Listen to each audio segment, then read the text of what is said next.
مفتی طارق مسعود special. اللہ تعالیٰ نے جیسے ہمیں نماز کا حکم دیا، زکوٰۃ کا حکم دیا، روزے کا حکم دیا، اسی طرح سے اللہ نے ہمیں دعا مانگنے کا بھی حکم دیا ہے۔ اب اس آیت میں بہت بڑی دھمکی ہے ان لوگوں کے لیے جو دعا نہیں مانگتے۔ یستکبرون عن عبادتی، یہاں عبادت سے مراد دعا ہے۔ عبداللہ ابن عباس رضی اللہ عنہ کی تفسیر کے مطابق کہ جو میری دعا سے تکبر کرتے ہیں، ایک ہے دعا نہ مانگنا، ایک ہے یہ سمجھنا کہ مجھے دعا کی ضرورت نہیں ہے۔ تو یہ دھمکی ان لوگوں کے بارے میں ہے جو یہ سمجھتے ہیں کہ ہمیں دعا مانگنے کی ضرورت نہیں ہے۔ تو بہت بڑی دھمکی دی اللہ تعالیٰ نے۔ حیرت کی بات یہ ہے کہ جو غیر مسلم ہیں، جو کافر ہیں، وہ بھی اللہ سے دعا نہیں مانگتے، تو ان کے کام کیسے ہو جاتے ہیں اگر دعا مانگنا اتنا ضروری ہے؟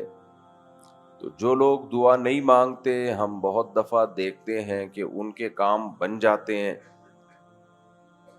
اور جو دعا مانگ رہے ہوتے ہیں بعض دفعہ ہم دیکھتے ہیں کہ ان کے کام اٹکے ہوئے ہوتے ہیں۔ تو پھر اللہ نے اتنی تاکید سے ہمیں حکم کیوں دیا کہ دعا لازمی مانگو؟ دوسری بات یہ کیوں کہا کہ جب بھی مانگو گے میں تمہاری دعاؤں کو قبول کروں گا؟ تیسری بات، پھر وہ قبول ہوتی ہوئی نظر کیوں نہیں آتی ہے؟ یہ سوالات بنتے ہیں کہ نہیں بنتے ہیں؟ پہلی بات جو اللہ نے حکم دیا نا کہ دعا لازمی مانگو، جو یہ سمجھتے ہیں کہ ہمیں دعا کی ضرورت نہیں ہے، ہمارے کام بغیر دعا کے ہو جائیں گے، ہمیں کوئی ضرورت نہیں ہے مانگنے کی، اس عمل کو اللہ نے تکبر قرار دیا ہے، کبر قرار دیا ہے، اکڑ قرار دیا ہے۔ اللہ کے سامنے اکڑتا ہے۔ یا ایھا الناس انتم الفقراء الی اللہ، اے لوگو تم سب کے سب اللہ کے در کے فقیر ہو، محتاج ہو۔ ایک ایک لقمہ، ایک ایک نعمت، اس میں ہم اللہ کے ارادے اور اللہ کی منشا کے محتاج ہیں، بھکاری ہیں۔ ایک شخص کے پاس کچھ بھی نہ ہو،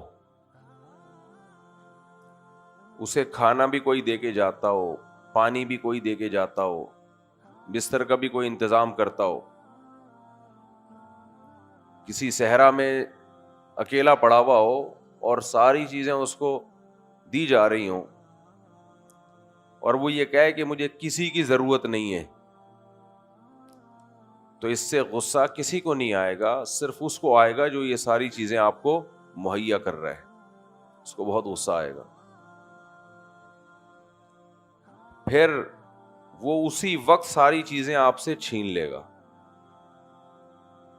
وہ ساری چیزیں چھین لے گا، کہے گا بھائی تجھے اگر میری ضرورت نہیں ہے تو ٹھیک ہے، پھر خود کر لے یہ سارے کام۔ وہ چھینے گا کہ نہیں چھینے گا؟ آپ گھر میں ماں کو طعنہ دو کہ آپ روٹی پکا کے دیتی ہو، اگر آپ نہ دو تو بھی بن جائے گی۔ آپ کھانا بنا کے دیتی ہو، اگر آپ کھانا نہ بناؤ تو بھی بن جائے گا۔ آپ میرے یہ خدمت کرتی ہو، اگر نہ کرو تو بھی سب کچھ ہو جائے گا۔ یا تو آپ نے اس کے کوئی متبادل رکھ لیا ہے گھر میں، کوئی متبادل بھی نہیں ہے، اور ماں کو یہ طعنہ دو تو ماں کہے گی ٹھیک ہے پھر خود کھا لے، خود بنا لے۔ یہ دے گی کہ نہیں دے گی طعنہ؟ باپ کو طعنہ دو آپ کہ تم کما کے لاتے ہو، نہیں لاؤ تو بھی ہم کھا لیں گے، اس کو یہ طعنہ دے رہے ہو کہ ہمیں آپ کی ضرورت نہیں ہے، تو باپ کیا کہے گا؟ پھر خود ہی کما لے بھائی تو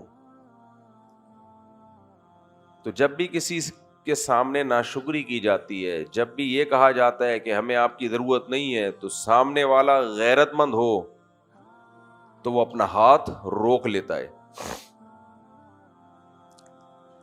تو جب کوئی شخص یہ سمجھتا ہے کہ مجھے اللہ سے مانگنے کی ضرورت نہیں ہے تو اصولی طور پر اللہ کو چاہیے کہ اپنا ہاتھ روک لے، لیکن وہ روکتا نہیں ہے کیونکہ اس نے دنیا کو امتحان کی جگہ بنایا ہے، رزلٹ کی جگہ نہیں بنایا کہ فوراً یہاں سزا ملے گی، یہ نہیں ہے. جو مانگتے ہیں ان کو بھی دے رہا ہے، جو نہیں مانگتے ان کو بھی دے رہا ہے،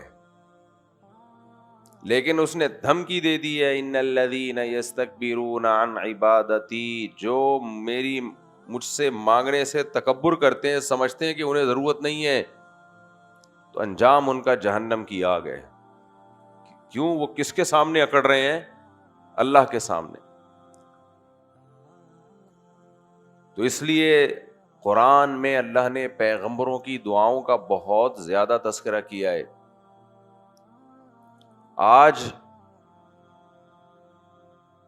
جو مسلمانوں میں خرابیاں آئی ہیں بہت ساری، ان خرابیوں میں ایک بڑی خرابی دعاؤں سے غفلت، دعا سے غافل ہوئے ہیں، دعائیں نہیں مانگتے، اور مانگتے بھی تو ایسے بے رخی کے ساتھ، بلکہ دعا مانگی نہیں جا رہی، پڑھی جا رہی ہے. مانگنے میں اور پڑھنے میں فرق ہے یا نہیں ہے؟ بھکاری جب آپ سے پیسے مانگتا ہے تو رٹے رٹائے الفاظ پڑھتا ہے یا باقاعدہ مانگتا ہے؟ تو مانگتا ہے. ایسا نہیں ہوتا کہ کوئی کتاب ہے اس نے اس میں رٹا لگا لیا ہو، کتاب پڑھ کے آیا ہو کہ اتنے پیسے چاہیے اور آگے فل اسٹاپ لگایا ہوا اس نے. وہ چہرہ بھی اپنا بنائے گا، عاجزی بھی ظاہر کرے گا، جہاں آواز اونچی کرنی ہوگی اونچی، جہاں آواز پست کرنی ہوگی پست کرے گا، گڑ گڑائے گا، صاف صاف کرتا رہے گا آپ کو. تو دعا آج کل پڑھی جا رہی ہے، مانگی نہیں جا رہی.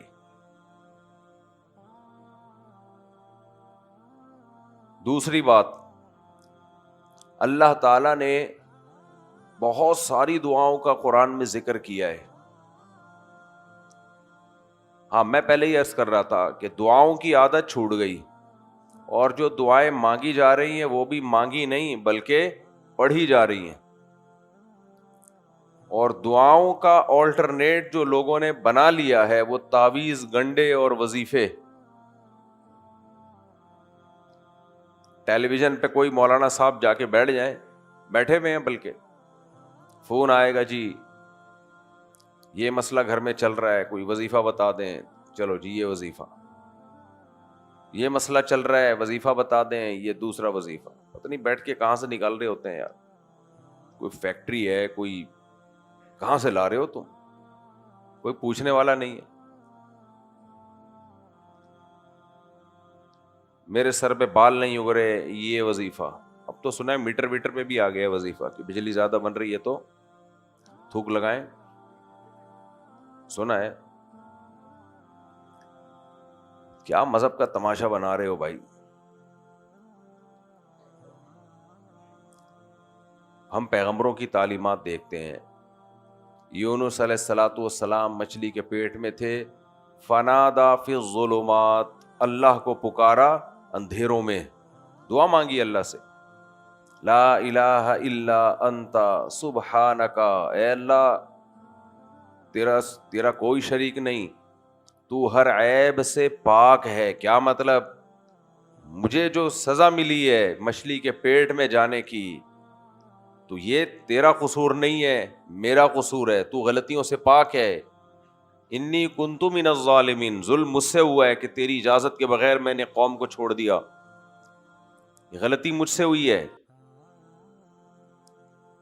تو یہ دعا تھی یونس علیہ السلام کی. میں نہیں کہہ رہا کہ آپ کسی مشکل میں یہ تسبیح نہ پڑھیں، لا الہ الا انت سبحانک انی کنت من الظالمین، پڑھ سکتے ہیں، کوئی حرج نہیں ہے، اس سے تو اچھا ہے میٹر کو تھوک لگانے سے. لیکن یونس علیہ السلام نے پڑھی نہیں ہے بلکہ مانگی ہے. زکریا علیہ الصلوۃ والسلام کو بڑھاپے میں اولاد چاہیے تھی, جوانی میں نہیں ہوئی, اکیلے ہیں, تنہا ہیں. حضرت مریم کو دیکھا کہ بے موسم پھل مل رہے ہیں. حضرت مریم سے پوچھا انا لکی ھذا, اے مریم موسم نہیں ہے, یہ پھل کہاں سے؟ سیدہ مریم علیہ السلام نے فرمایا کہ من عند اللہ, یہ رزق کون دے رہا ہے مجھے؟ اللہ. ہنالک دعا زکریا ربا, زکریا علیہ السلام نے یہاں اپنے رب کو پکارا, واسطہ دیا کہ جو بے موسم مریم کو پھل دے سکتا ہے مجھے بڑھاپے میں اولاد کیوں نہیں دے سکتا؟ رب لا تذرنی فردا وانت خیر الوارثین, اے اللہ مجھے اکیلا مت چھوڑنا, تنہا مت چھوڑ. رب ہب لی من الصالحین, نیک اولاد عطا فرما. یعقوب علیہ الصلوۃ والسلام نے اللہ سے دعائیں مانگی ہیں, نوح علیہ السلام نے اللہ سے دعائیں مانگی ہیں, موسیٰ علیہ السلام, کتنی دعائیں ہیں قرآن میں. یوسف علیہ السلام کی دعائیں. اللہ کیوں ذکر کر رہا ہے بار بار ان دعاؤں کو؟ بتانے کے لیے کہ جتنے بھی اللہ کے مقرب پیغمبر گزرے سب اللہ سے کثرت سے دعائیں مانگا کرتے تھے. آج ٹائم ہی نہیں ہے دعا مانگنے کا. مانگتے ہیں تو ایسا کہ اس طرح سے آپ کسی سے قرضہ مانگے نا تو وہ قرضہ نہیں دے گا آپ کو. ایسے مانگو جیسے اپنا قرضہ واپس مانگ رہے ہوتے ہو. وہ بھکاری سے بھی زیادہ بری حالت ہوتی ہے آدمی کی جب قرضہ واپس مانگتا ہے کسی سے. بھکاری تو قرضہ نہیں مانگ رہا نا, ویسے بھیک مانگ رہا ہے, لیکن آپ کسی کو پیسے دے دو پھر واپس بھکاریوں سے بھی زیادہ ذلیل ہونا پڑتا ہے.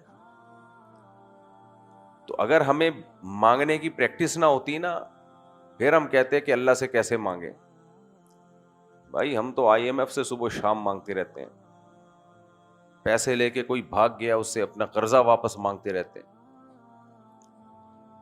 بیگم سے عزت مانگتے رہتے ہیں, استغفر اللہ, سسرال سے عزت مانگتے رہتے ہیں.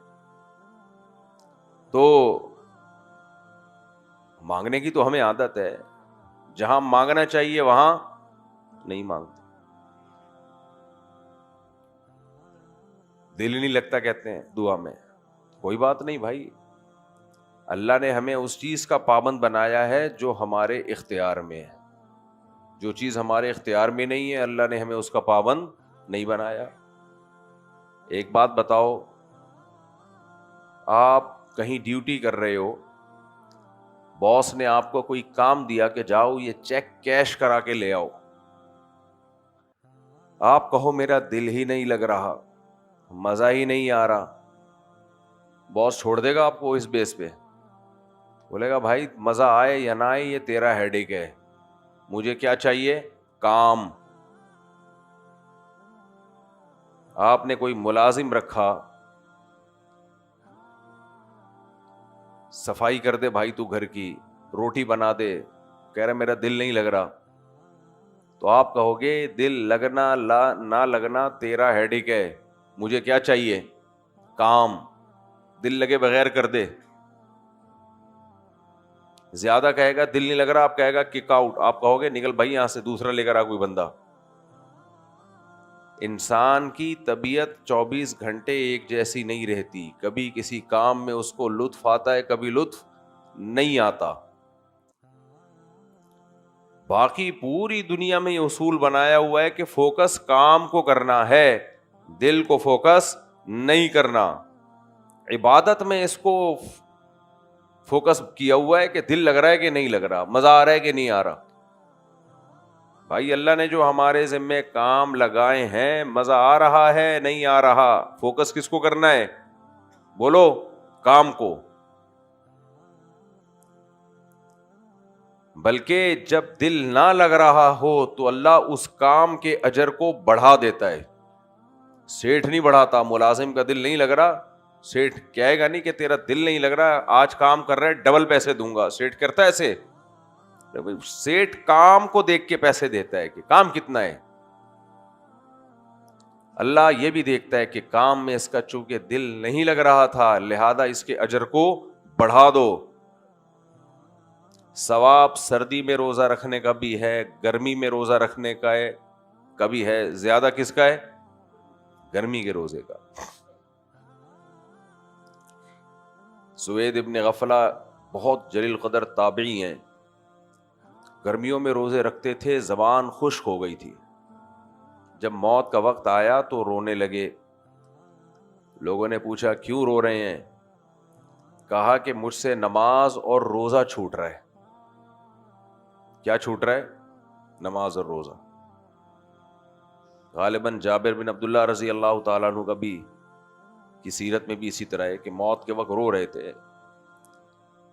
کہنے لگے جو گرمیوں میں روزے رکھا کرتا تھا اللہ کے لیے, وہ روزے چھوٹ رہے ہیں مجھ سے. یہ وہ لوگ تھے جنہوں نے عبادت اتنی کثرت سے کی کہ اللہ نے ان کے لیے عبادت کو لذیذ چیز بنا دیا, مزیدار چیز بنا دیا. یہ جب ہوتا ہے جب بہت کثرت سے کی جائے. ہم جیسے لوگوں کے لیے نہیں ہے یہ. ہم جیسے لوگوں کے لیے دل لگے نہ لگے, یہ تو بہت اعلیٰ مقام ہوتا ہے کہ اتنا اللہ کا قرب ہو جائے کہ وہ روزہ بازمائش ہی نہیں لگ رہا. کیونکہ محبوب کے لیے تکلیف اٹھانے میں جس کو بے انتہا محبت ہوگی, اس کو محبوب کے لیے اس تکلیف میں لطف آنا شروع ہو جائے گا. اس کو اس تکلیف میں لطف آتا ہے. محبوب کے لیے تکلیف ہے.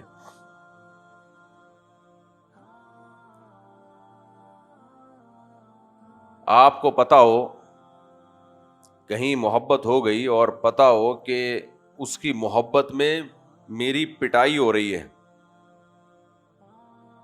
وہ غم انسان کو بہت لگتا ہے کہ مار کھا رہا ہوں. لیکن پتا ہو کہ محبوبہ دیکھ رہی ہے, پھر ایک ایک چماٹا ہوٹل کے پراٹھے کی طرح لگے گا.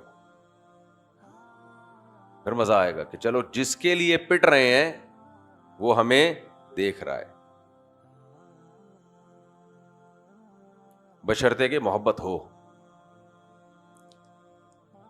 صحابہ کرام کو اللہ سے محبت تھی, بعض دفعہ غم تھا کہ یہ روزے چھوٹ رہے ہیں. اور یہ روزہ ایسی چیز ہے اللہ کی محبت کے بغیر رکھا جانا ممکن نہیں ہے. کسی کے کہنے پہ بھی انسان نہیں رکھ سکتا. تو ہر مسلمان کے دل میں اللہ کی محبت ہے, یہ نہیں ہو سکتا کہ نہیں ہے. لیکن ایک محبت عقلی ہوتی ہے, ایک ہوتی ہے طبعی. عقلی کا مطلب عقل سے اس کو پتا ہے کہ اللہ نے حکم دیا ہے کرنا ہے یہ کام. ایک ہے کہ وہ دل کی چاہت بن جائے. یہ بہت بڑا مقام ہوتا ہے جو اہل اللہ کو, اللہ کے اولیاء کو نصیب ہوتا ہے. تو دل لگے نہ لگے, فوکس کس کو کرنا ہے؟ کام کو. کام اللہ نے ہمارے ذمے نماز لگائی, زکوٰۃ لگائی, روزہ لگایا, اسی میں اللہ نے کام کیا لگایا ہے؟ ادعونی, مجھ سے دعا مانگو. مشرک اللہ سے دعا مانگتے ہوئے اس کو موت آتی ہے. وَإِذَا ذُكِرَ اللَّهُ وَحْدَهُ اشْمَأَزَّتْ قُلُوبُ الَّذِينَ لَا يُؤْمِنُونَ بِالْآخِرَةِ. اللہ قرآن میں کہتے ہیں مشرک صرف یا اللہ مدد کہتے ہوئے اس کا دل کیا ہوتا ہے؟ تنگ ہونا شروع ہو جاتا ہے. اس سے اگر کہو نا صرف یا اللہ مدد, تو اس کو اتنے پسینے چھوٹتے ہیں ایسے جیسے کوئی بھینچ رہا ہو پکڑ کے. کہ کیا مطلب صرف یا اللہ مدد؟ صرف یا اللہ کیوں بھائی؟